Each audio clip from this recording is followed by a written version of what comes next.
Hello everyone, आप सभी का मेरे YouTube channel home science Ankita Shrivastava स्वागत है। फ्रेंड्स, इस हमने न्यूट्रिशन साइंस का अध्ययन किया पिछली वीडियो में। न्यूट्रिशन साइंस में हमने विटामिन्स आपको बताया। इसके पूर्व हमने कार्बोहाइड्रेट का अध्ययन किया, प्रोटीन्स का अध्ययन किया। अब हम विटामिन्स का अध्ययन कर रहे हैं।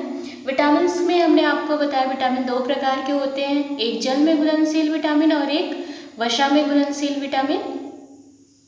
सर्वप्रथम हम जल में घुलनशील विटामिन का अध्ययन कर रहे हैं। इसमें दो प्रकार के विटामिन होते हैं, एक विटामिन बी और दूसरा विटामिन सी। विटामिन बी और विटामिन सी। फिर हम जल में घुलनशील विटामिन का अध्ययन कर रहे थे, विटामिन बी।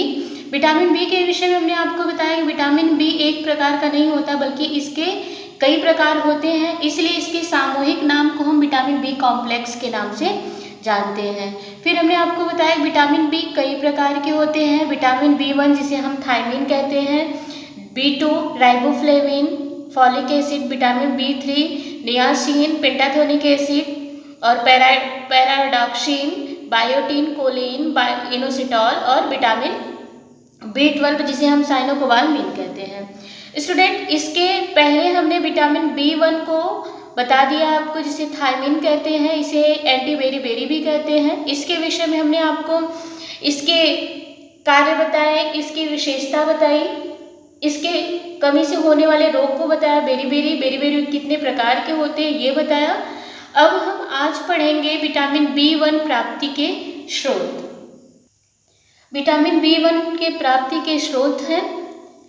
सबसे पहली बात आप जान लीजिए कि जो चावल की परत होती है, उससे जो ऊपरी परत होती है, बात समझ में, पहले जो माताएं ओखल में धान कूटती थी तो केवल छिलका उतरता था चावल का, जिसे आप धान कहते हैं ना, धान का जो छिलका रहता था वो उतरता था।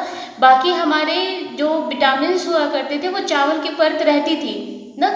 लेकिन वर्तमान समय में क्या है, हम लोग राइस मिल से चावल बना ले रहे हैं, है ना, धान को कुटा ले रहे हैं, ट्रैक्टर से होता है, थ्रेशरिंग करवा ले रहे हैं। इससे क्या होता है कि हमारे चावल का पॉलिश निकाल लिया जाता है और उसी पॉलिश में ही हमारा विटामिन बी1 होता है। आप देखेंगे राइस मिल से जब आप चावल को कराते हो तो उसका 2 लेयर उतार लेते हैं, जिससे कि आपकी चावल मोती जैसे चमकने लगती है ना। उसमें क्या होता है कि आपका यही लेयर उतार लेते हैं, बात समझ में, किसका, विटामिन बी1 का लेयर निकाल लेते हैं, जिससे कि आपके शरीर में विटामिन बी1 नहीं मिल पाता। तो चावल की जो ऊपरी परत होती है उसी से हमको विटामिन बी1 थायमिन की प्राप्ति होती है। इसके साथ साथ भूसी का मतलब आप समझ रहे हैं, है ना, चावल की जो भूसी होती है, गेहूं की जो भूसी है, भूसी, ईस्ट और हरी सब्जी, मटर की फली, पनीर, मांस, मछली, अंकुरित चना में विटामिन बी1 और विटामिन सी की मात्रा बढ़ जाती है। ठीक है, जब आप खमीर किया हुआ भोजन खाते हैं, खमीर उठा हुआ मतलब समझे, जैसे आपने आटा को रात में गूंथ के रख दिया और सुबह क्या हो जाएगा, खमीर उठ जाता है, उसमें स्पंजेबल हो जाता है ना। आप बर्तन में रखते हो तो थोड़ा सा रहता है और सुबह आप देखते हो तो स्पंजेबल हो जाता है, फूल जाता है, जिसको हम फूलना कहते हैं। वही क्या है, खमीरीकरण की प्रक्रिया है।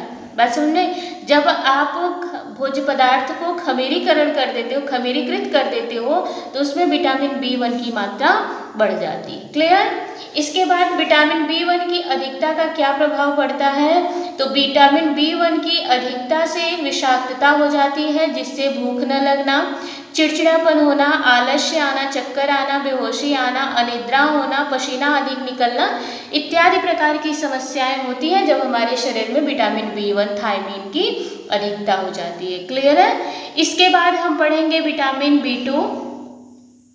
क्या पढ़ेंगे, विटामिन बी2। विटामिन बी2 का नाम क्या है, राइबोफ्लेविन है। क्या नाम है, राइबोफ्लेविन।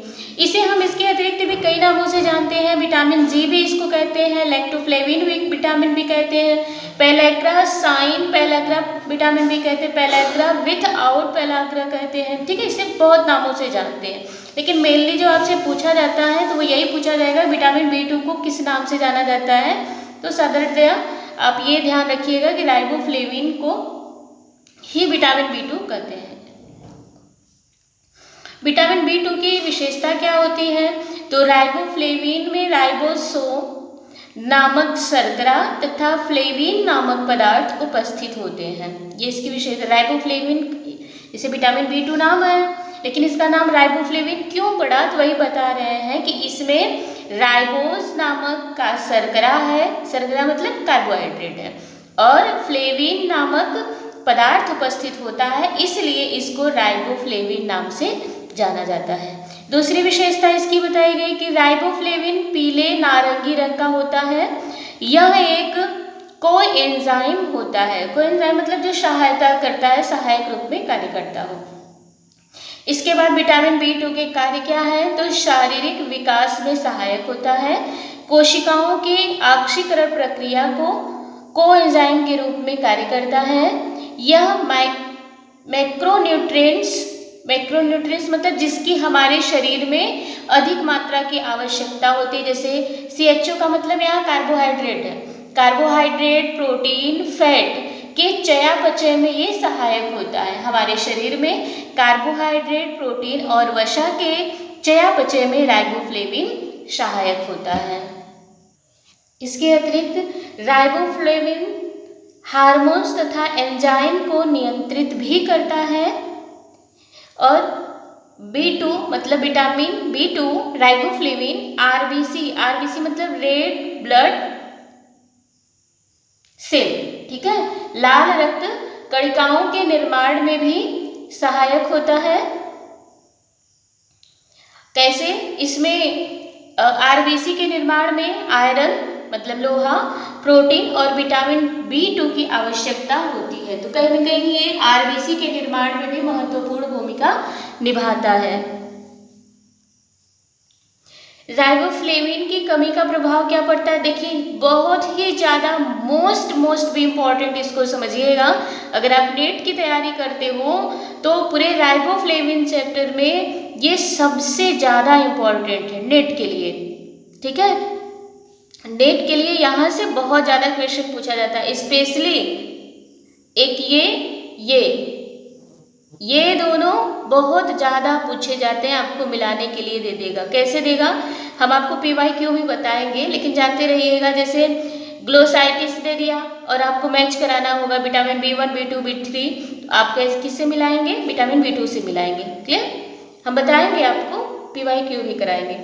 विटामिन B2 की कमी का प्रभाव क्या होता है? तो राइबोफ्लेविन की कमी से बहुत सारे रोग होते हैं। सबसे पहले हमने आपको बताया चिलोसिस। चिलोसिस क्या होता है? दिख रहा है आपको? ये ओठ के किनारे, आप देखिए, ओठ के किनारे इस तरह से फट जाते हैं। देखिए, ओठ के किनारे फटे हुए हैं ना, इस तरह से ओठ के किनारे फट जाएंगे, ओठ में सूजन हो जाएंगे। देखिए, किनारे फटा हुआ है, ये है चिलोसिस। चिलोसिस पढ़ लीजिए। होठों के किनारे लाल होकर पपड़ी जम जाती है और फिर फटने लगता है, जिसे चिलोसिस कहते हैं। एक बार फिर से आप देख लीजिए, ओठ के किनारे फटे हुए हैं, देखिए, है ना, लाल होकर के फटे हुए हैं, इसे चिलोसिस कहते हैं। केरेटोटाइटिस, देखिए, दूसरा हमारा क्या है? केरेटोटाइटिस। केरेटोटाइटिस में क्या होता है? आँख शुष्क हो जाती है, फटने लगती है, जिसे हम केरेटोटाइटिस कहते हैं। यहाँ आप देखिएगा, आँख देख रहे हैं, रेड हो गई है, और यहाँ पूरा देखिए रेड हो गई है ना। और ये क्या होता है?